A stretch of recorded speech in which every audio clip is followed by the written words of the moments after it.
Bonsoir Khaverim. Donc voilà une petite vidéo de Motzei Shabbat, 3 jours avant Shavuot, concernant quelques petits concepts qu'on a étudiés récemment et qui méritent d'être répétés. La qualité vidéo est assez nulle, mais ça fait un effet un petit peu champêtre comme ça, donc profitez de la noirceur au prochain. Donc on a étudié que 3 jours avant Shavuot, Hachem a dit à Moshe: prépare le Ham Israël et sanctifie-les, qu'ils aillent se laver au mikvé, eux et leurs habits. Il disait 3 jours de préparation. La vérité, c'est qu'Hachem leur avait demandé que 2 jours, mais Moshe a ajouté un 3e jour de son propre date.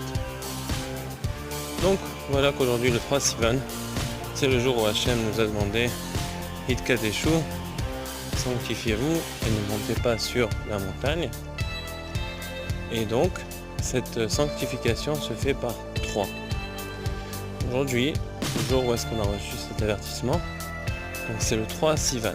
Maintenant, on compte les mois à partir du mois de Nissan. Donc on dit que cette fête-ci, même dans la Torah c'est marqué comme ça, c'est le 6e jour du 3e mois. Aujourd'hui notamment, on est le 3e jour du 3e mois. Et quelle est l'importance de ce chiffre 3 ? Tout d'abord, il faut rapporter que la Torah ne peut exister que dans un environnement de shalom. Puisque on voit dans le Tanakh, des générations où est-ce qu'ils étaient tous Shomer Torah ou Mitzvot, comme celle de Shaoul HaMelech, et qu'ils perdaient dans toutes les guerres à cause de leur manque de hardout, parce qu'il y avait du lachon hara entre eux. Et on voit des générations comme celle d'Achav, si je ne me trompe pas, qui était Ovdei Avodah Zara, donc vraiment qui n'était pas du tout dans la Torah, au contraire qui était carrément contre la Torah puisqu'il servait des idoles. Et on dit que tout celui qui sert des idoles, c'est comme s'il avait été coffert dans toute la Torah au complet. Mais ils étaient unis, donc ils réussissaient les guerres, etc. etc. Je crois que c'est Achav, si je ne me trompe pas. Par rapport à cela, on voit vraiment l'importance du shalom, et c'est la raison pour laquelle Hachem a averti le Ham Israël qu'il allait recevoir la Torah 3 jours, 3e jour du 3e mois. Maintenant, dans le Likutei Halachot, qu'on avait commencé à étudier ensemble et qu'on va continuer, je l'espère, et ben là-bas il est marqué que en fait, la Torah et Shavuot, c'est l'aspect de l'œil, Areut. Maintenant, c'est l'aspect de l'œil avec Aleph et de l'œil avec Ain. Je vais expliquer c'est quoi les deux yeux entre guillemets, les deux types d'œil. Il est marqué dans le Zohar que les yeux ce sont la porte de la Neshama. Maintenant les yeux en hébreu c'est Ain et les yeux c'est le Koach HaReut, Resh Aleph Vav Taf. Maintenant les poumons par opposition c'est Resh Ain Vav Taf Re'ot. Il est marqué dans les écrits de Rabbeinu Zal, Zichrono Livracha, plutôt Zecher Tzadik Bekadosh Livracha. Il est marqué là-bas que la fête de Shavuot est propice pour avoir une guérison parfaite à ses poumons. Maintenant, les poumons sont la source de la respiration. Et la respiration, c'est la Neshima. D'accord ? Maintenant, la Neshima, c'est la Neshama. Comme il est marqué, Kol ha-neshama alléluia, alléluia, al tikre neshama et la neshima, qu'à chacune de mes respirations, je puisse te louanger Hachem. Alors, Kol ha-neshama, Kol ha-neshima, c'est la même chose. Donc, la neshama, c'est les poumons, puisque c'est les poumons qui inspirent l'air. Tant qu'on respire, tant qu'on a un souffle de vie, la neshama réside en nous. Et en même temps, la neshama, c'est les yeux. Donc on voit que Re'ut et Re'ot, et ça c'est ce que le Harizal nous enseigne, dans la Torah on peut se permettre de faire non seulement des guématriotes, des mots qui ont la même valeur numérique, on peut se permettre de faire non seulement des achlafat otiot, plutôt des permutations de lettres, comme, bon, un exemple concret, techniquement j'en ai pas, ah oui, comme kinot et tikkun. Rabbi Nachman dit que les kinot, c'est-à-dire les lamentations, elles vont se transformer, les beotiot tikkun, donc réparation, ça c'est un exemple. Maintenant il y a aussi des mots comme or et or, la lumière et la peau par exemple, qui peuvent être permutés, et c'est ce qu'on appelle les achlafat otiot. On change des lettres qui ont un son plus ou moins similaire, comme le aleph, le hey, le ain, même si elles se prononcent différemment, mais on peut les permuter puisque la prononciation est pas énorme. Vous voyez ? Donc notamment dans ce cas-là, la neshama, elle peut être permutée, elle peut être attribuable aux yeux et aux poumons. Et à ce moment-là, il est important de comprendre quelque chose qui est rapporté dans l'Ikouté Halachot et qui va percuter précisément ce sujet-là. C'est-à-dire que quand la Torah a été transmise, on l'a transmise avec 2 tables de la loi. Hachem l'a donnée sur 2 tables, écrites au tout début de par la main d'Hachem directement. D'accord ? Et maintenant, le Likutei Halachot nous enseigne qu'il y a 2 types d'intelligence, de sechel. Sechel, ça veut dire le shin, si vous regardez la lettre, shin c'est 3, et c'est 3, chel, kol, chez kolel. Donc c'est 3 qui va inclure. D'accord ?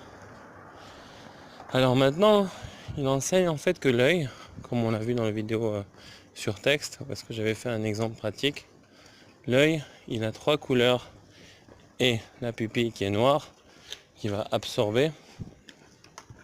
Et cela, ça représente les 2 types d'intelligence, parce que l'œil peut être compté 3 couleurs, et si on inclut la pupille noire, ça fait 4.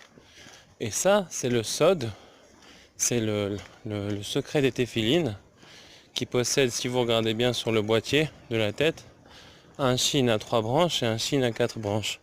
Un qui inclut les couleurs et un qui inclut les couleurs et le noir. Le Likutei Halachot nous enseigne, au nom de la Kabbalah et de Rabbeinu, de Rabbi Nachman, que il y a un sechel à 3 branches, qui est le sechel qui est au début, qui va inclure l'animalité, y compris le mal d'une personne. Et ça, c'est le sechel de la Sfirat HaOmer. Ou est-ce qu'avec le shin à 3 branches, shin chez kolel, on va inclure les nefashot qui, avec leur mal, pour éventuellement les élever dans le bien. Et ça, c'est allusif au pasouk dans le Shir HaShirim. Bati,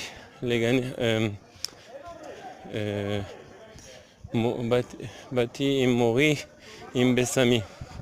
Pour dire, je suis venu avec mon amertume, avec mort, c'est une épice, mais ça fait aussi attrait à mar, une amertume, Imbesami, pour finalement l'élever et la faire sentir bon. Donc, ce sechel à 3 branches, avec le shin à 3 branches, il inclut les nefashot. Donc ça, c'est quand les 2 tables de la loi ont été présentées au Ham Israël. Il ne faut pas penser qu'à ce moment-là, ils l'ont reçu. Il faut comprendre un concept beaucoup plus important, que celui qui possède les yeux de l'intelligence, comme il est marqué Chacham Enav Verosho, c'est lui qui inclut les âmes et entre guillemets qui les crée. Et ta âme qui a ça, le peuple qui l'a créé. Et on est devenu un peuple juif en tant que peuple juif. Avant on était des Hébreux.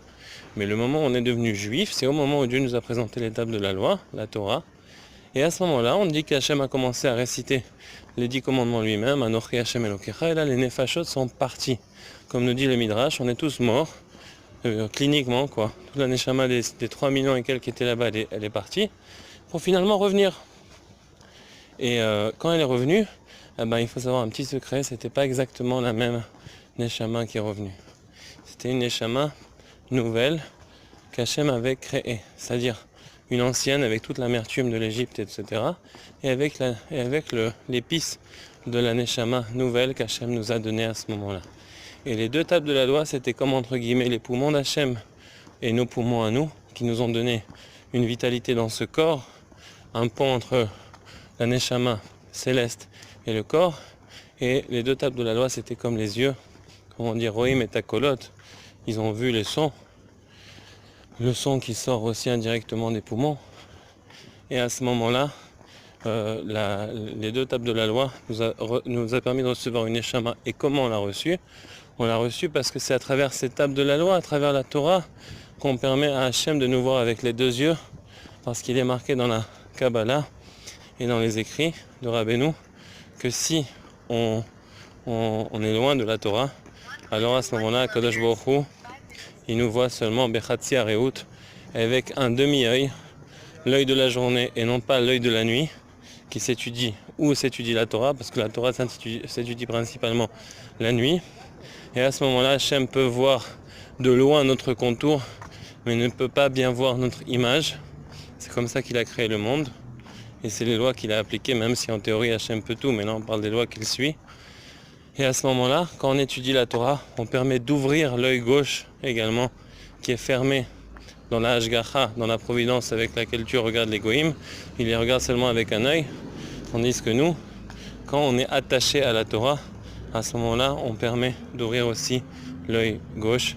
Et à ce moment-là, Hachem nous regarde avec les deux yeux et il regarde parfaitement notre contour et la profondeur de notre être et conséquemment de nos besoins en temps réel. Mereshit Hashana ve'adar Chrit Hashana, Mereshit Hashana ve'achrit Hashana miprinat Israël, qui veut dire il a vu Shuruk, Shura en araméen, il a vu Israël avec ses deux yeux. Et tout ça par le mérite de la Torah qu'on reçoit à Shavuot. Donc c'est au moment où est-ce que Dieu nous présente la Torah et que nous on est en face des deux yeux d'Hachem parce qu'on accepte la Torah, qu'Hachem peut nous regarder avec ses deux yeux et peut acheminer vers nous une providence divine, nous regarder avec toute notre entièreté, la profondeur de nos besoins et ainsi nous accorder tout ce qu'on a besoin. Et à ce moment-là, on obtient une relation non plus de serpent qui veut avoir de l'argent pour se détacher d'Hachem et pour faire ce qu'il veut, mais plutôt une relation d'entière interdépendance, ou même plutôt d'entière dépendance avec Hachem.